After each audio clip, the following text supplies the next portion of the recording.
बिस्मिल्लाहिर्रहमानिर्रहीम। शुरू अल्लाह के नाम से जो बड़ा मेहरबान निहायत रहम करने वाला है। अस्सलाम वालेकुम रहमतुल्लाहि व बरकातुहू। नाज़रीन कराम, हाथ की उंगलियों पर आपने ये कलमात सिर्फ 3 बार पढ़ने हैं और उसके बाद आपको एक तस्बीह बताऊंगी, आपने वो तस्बीह करनी है। तो इंशाअल्लाह इस वजीफ़े के बाद आप अल्लाह से जो जो मांगोगे मेरा अल्लाह आपको अता करेगा। जिस मकसद के लिए आप इस वजीफ़े को करोगे वो मकसद अल्लाह ताला आपका पूरा करेगा। जिस हाजत के लिए आप इस वजीफ़े को करोगे वो हाजत अल्लाह ताला पूरी करेगा।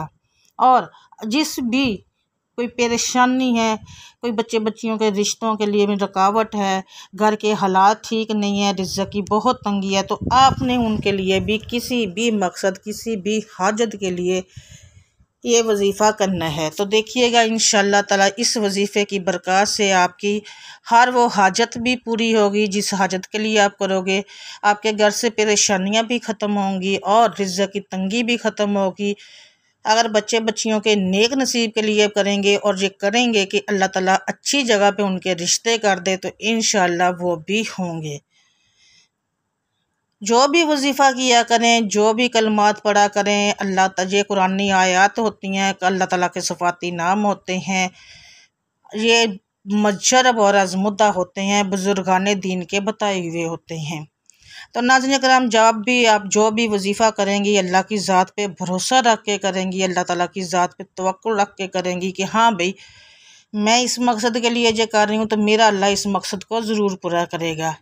मैं रिज़्क़ के लिए कर रही हूँ तो मेरा अल्लाह इस मेरे रिज़्क़ में बहुत ज़्यादा बरकत और मुझे बहुत ज़्यादा अता करेगा।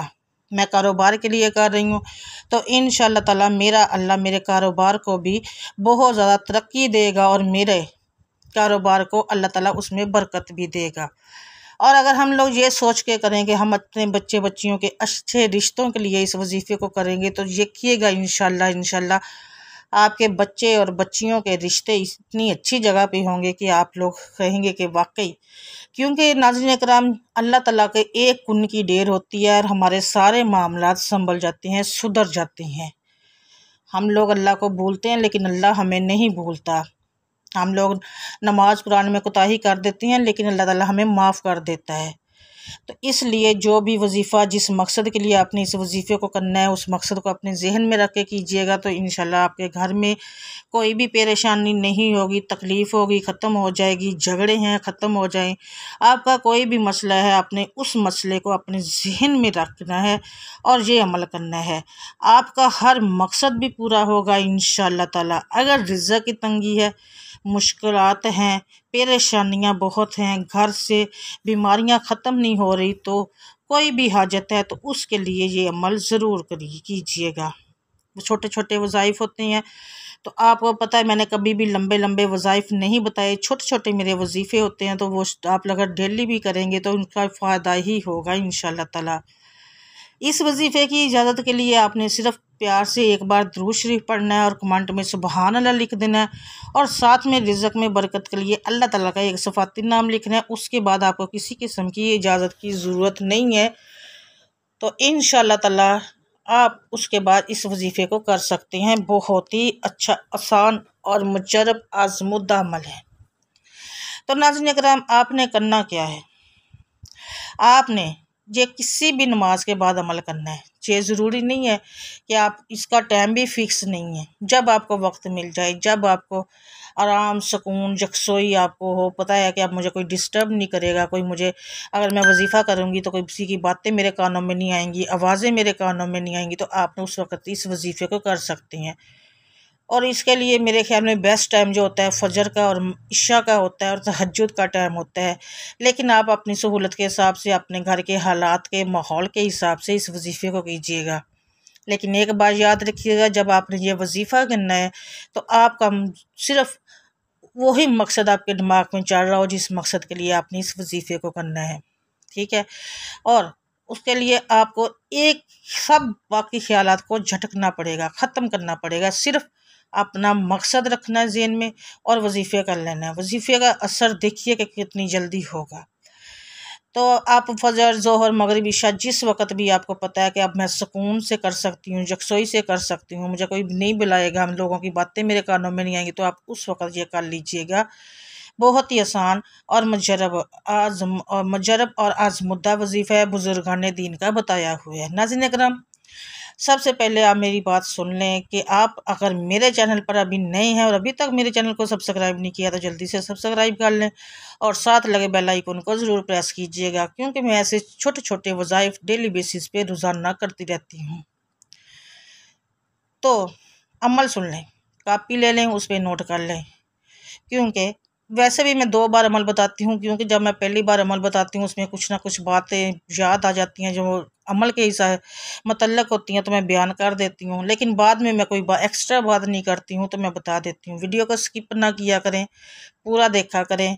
बहुत मेहनत होती है, छोटी छोटी बातों का ख्याल रखना पड़ता है, गलती कोताही का भी ख्याल रखना पड़ता है, फिर भी हम इंसान है, हो जाती है, तो खता का दरगुजर कर दिया करें। सबसे पहले नाज़रीन कराम, आपने आपने अल्लाह ताला को किसी भी नमाज के बाद नहीं कर सकते तो आपने बिना नमाज के जब आप फ्री हों वज़ू करें। वज़ू करने के बाद पहले आपने सबसे पहले जाए नमाज पर 3 सजदे करने हैं। 3 सजदे करने के बाद फिर अपने दाएं हाथ की 3 उंगलियों पर आपने ये इसम पढ़ना है जो आपको मैं स्क्रीन पर नज़र आ रहा होगा। ये आपने 3 बार दाएं हाथ की उंगलियों पर पढ़ना है और उससे पहले आपने दुरूद शरीफ पढ़ना है। दुरूद शरीफ आप कोई सा भी पढ़ सकते हैं, दुरूद छोटा हो या बड़ा हो वो आप अपनी मर्ज़ी से पढ़ लें। 3 बार पढ़ें, 7 बार पढ़ें या 11 बार पढ़ें, तो वो उसकी कोई नहीं है, वो आप दुरूद कोई भी पढ़ें, सल्लल्लाहु अलैहि वसल्लम या दुरूद इब्राहिमी। तो दुरूद इब्राहिमी एक बार सवाब की नीयत से मेरे साथ भी पढ़ लें। अल्लाहुम्मा सल्ली अला मुहम्मदिन व अला आलि मुहम्मदिन कमा सल्लैता अला इब्राहीम व अला आलि इब्राहीम इन्नका हमीदुम मजीद। अल्लाहुम्मा बारिक अला मुहम्मदिन व अला आलि मुहम्मदिन कमा बारिकता अला इब्राहीम व अला आलि इब्राहीम इन्नका हमीदुम मजीद। वहाँ पे आपने मुसल्ले पे बैठ के दुरूद शरीफ पढ़ा, फिर आपने वहाँ पे 3 सजदे करने हैं। सजदे करने के बाद आप अगर वहाँ पे बैठ के वो कर लें तो ठीक है, नहीं तो फिर आप सुकून वाली जगह पे बैठ जाएं। वहाँ पे आपने अल्लाह ताला के ये 3 नामों की दाएं हाथ की उंगलियों पर आपने इसकी तस्बीह करनी है। आपको स्क्रीन पर शो हो रहे होंगे ये लफ्ज़। इस लफ्ज़ की आपने 3 दाएं हाथ की 3 उंगलियों पर ये पढ़ना है सिर्फ 3 बार। और उसके बाद आपको स्क्रीन पर वो नज़र आ रहे हैं ये तीनों, इसकी आपने सिर्फ 3 बार इनको पढ़ना है अपने दाएं हाथ की उंगलियों पर। उसके बाद आपने एक तस्बीह करनी है। तस्बीह करनी है आपने या बासितु, अल बासितु भी होता है या बासितु भी। अल बासित के मानी है खुशहाली देने वाला, वो ज़ात जो ज़िंदगी देते वक्त रूहों को जिस्मों में छोड़ दे। रसूल अल्लाह सल्लल्लाहु अलैहि वसल्लम ने फरमाया, उसे अहमद ने रवायत किया और ये सही हदीस है। बेशक अल्लाह ताला खालक भी है, अल काबिज़ु भी है और अल बासित भी है। अल काबिज़ु अल बासित, आपने इन 2 लफ्ज़ों की तस्बीह करनी है। इन अल्लाह ताला मखलूक की मौत के वक्त उनकी अरवाह कब्ज़ कर लेता है। नाज़रीन कराम, उसके बाद आपने इन 2 अल्फाज की तस्बीह करनी है और एक तस्बीह करनी है। उसके बाद आपने एक बार तस्बीह करनी है अस्तगफिरुल्लाह अस्तगफिरुल्लाह अस्तगफिरुल्लाह की, और उसके बाद आपने फिर एक सजदा करना है। और सजदा करने के बाद आपने अल्लाह ताला से दुआ मांगनी है। अल्लाह ताला से गिड़गिड़ा के दुआ मांगिएगा, अल्लाह ताला से रो रो के मांगिएगा, अपने गुनाहों की खताओं को गुनाह मांगिएगा। आपने अपने अल्लाह के दर से खाली नहीं उठना। जब आपने जितने दिल से, अगर आपको रोना नहीं भी आता तो आप रोने वाला मुंह बना लिया करें।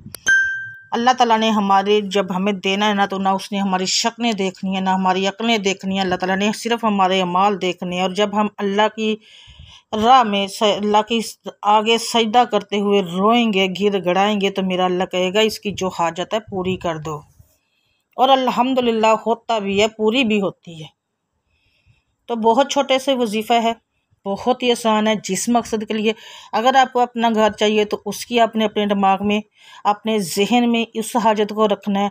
अच्छे रिश्ते चाहिए तो उसका रखना है। अगर कारोबार नहीं चल रहा उसका रखना है। जिस मकसद के लिए भी आपने इस वजीफ़े को करना है ना, तो आपने उस मकसद को अपने जहन में रखना है। फिर आपने इस अमल को करना है। छोटा सा अमल बताती हूँ, ताकि लंबा नहीं, जो आप आसानी से कर सकते हैं। उसके बाद राजी, अगर हम, जो आपको पता है रबीउल अव्वल का महीना, ये वजीफ़ा जो मैंने आपको बताया ये किसी भी महीने में आप कर सकते हैं, लेकिन इस वक्त रबीउल अव्वल का, अल्लाह के नबी की विलादत का महीना चल रहा है, तो मेरे ख्याल में आप लोगों को वज़ू बेवज़ू हर वक्त दरूद अपनी ज़ुबान पे रखना चाहिए, और किसी भी नमाज के बाद दरूद ताज, दरूद तंजीना ज़रूर पढ़ें, और उसके बाद अपने अल्लाह से दुआ ज़रूर करें। तो मेरे ख्याल में आपकी इंशाल्लाह जहाँ बैठ के आप ये पढ़ेंगे, वहाँ उठने से पहले अल्लाह आपकी हर दुआ को कबूल करेगा। तो वजीफ़ा एक बार मैं और बता देती हूँ, हमेशा की तरह गौर से सुन लें, कापी पे लिख लें, नोट कर लें। सबसे पहले आपने जब ये वजीफ़ा करना है तो एक जगह पे बैठ जाएं नमाज के बाद। अगर नमाज के बाद नहीं कर सकते तो वज़ू कर लें। वज़ू करने के बाद जब आपको पता है कि मुझे कोई डिस्टर्ब नहीं करेगा, कोई किसी की बातें मेरे कानों में नहीं आएंगी, मैं आराम सुकून से कर सकता हूँ, अपने दिमाग में अपना मकसद रखना है। फिर ये 3 सजदे करने हैं। 3 सजदे करने के बाद आपको स्क्रीन पे जो एक आयत नज़र आ रही है, आपने इस आयत को पढ़ना है। हाथ की, सीधे हाथ की 3 उंगलियों पर अपने 3 बार ही पढ़ना है, ज़्यादा बार नहीं पढ़ना, सिर्फ 3 बार पढ़ना है। 3 बार पढ़ने के बाद अपने अल्लाह ताला के 2 सफ़ाती नाम अल बासितु अल काबिज़ु, इनकी एक तस्बीह करनी है। दुरूद शरीफ तो अव्वल आखिर में पढ़ेंगे ना।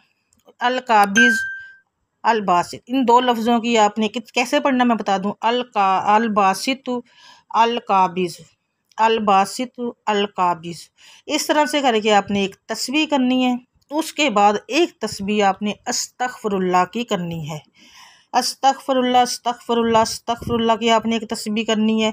तस्बीह करने के बाद आपने उतना ही दरूद पाक फिर लास्ट में पढ़ना है, जितना दरूद पाक आपने इस वजीफ़े के करने से शुरू से पढ़ा था। 3 बार, 7 बार या 11 बार, जितनी बार भी आपने दरूद पाक पढ़ा था उतना ही आपने इसके लास्ट पे पढ़ना है। और उसके बाद आपने अपने अल्लाह ताला से रो रो के, गिड़गिड़ा के अल्लाह ताला से दुआ मांगनी है।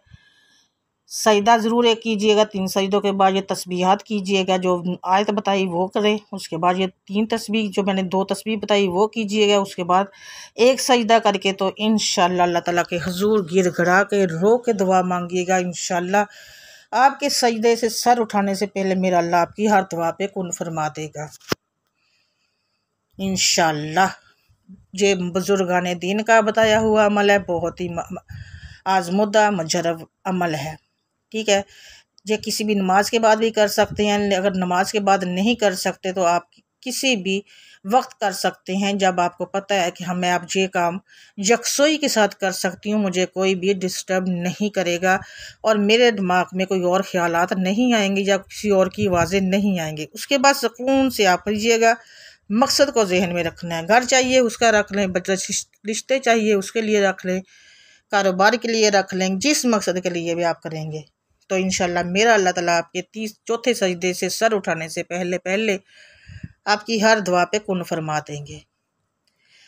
और रिज़्क़ में बरकत के लिए आपने अल्लाह ताला के 99 नामों में से एक नाम कमेंट में ज़रूर लिखना है। और पहले भी मैंने आपको बताया, वजीफ़ा करना चाहते हैं तो प्यार से एक बार दरूद पढ़ें और कमेंट में सुबहान अल्लाह लिख दें। उसके बाद आप इस वजीफ़े को कर सकते हैं। वीडियो को फैमिली, फ्रेंड्स और दोस्तों के साथ शेयर ज़रूर किया करें। ग्रुप्स में अगर आप किसी ग्रुप्स में भी है तो वहाँ शेयर कर दिया करें। पता नहीं किसकी मुश्किलात आपके तवक्कुल से, आपके वास्ते से अल्लाह ताला ने पूरी करवा देनी है। करनी तो अल्लाह ने पूरी है, लेकिन वो किसी ना किसी को तो वसीला बनाना ही होता है ना। तो हो सकता है आपकी एक शेयरिंग से किसी का मसला हल हो जाए, तो सदका जारिया समझ के शेयर कर दिया करें। मुझे अपनी दुआ में याद रखिएगा। मेरी दुआ में आप होते हैं कमेंट सेक्शन में। अल्लाह ताला के 99 नामों में से एक नाम कमेंट में ज़रूर लिखिएगा। चैनल को सब्सक्राइब ज़रूर कीजिएगा। मुझे अपनी दुआ में याद रखिएगा। अल्हम्दुलिल्लाह मेरी दुआ में आप सब होते हैं। मिलूँगी मैं आपसे नेक्स्ट बशर्ते ज़िंदगी। तब तक के लिए मुझे दें इजाज़त। अल्लाह हाफिज़। जज़ाकल्लाह खैरुन कसीरुन।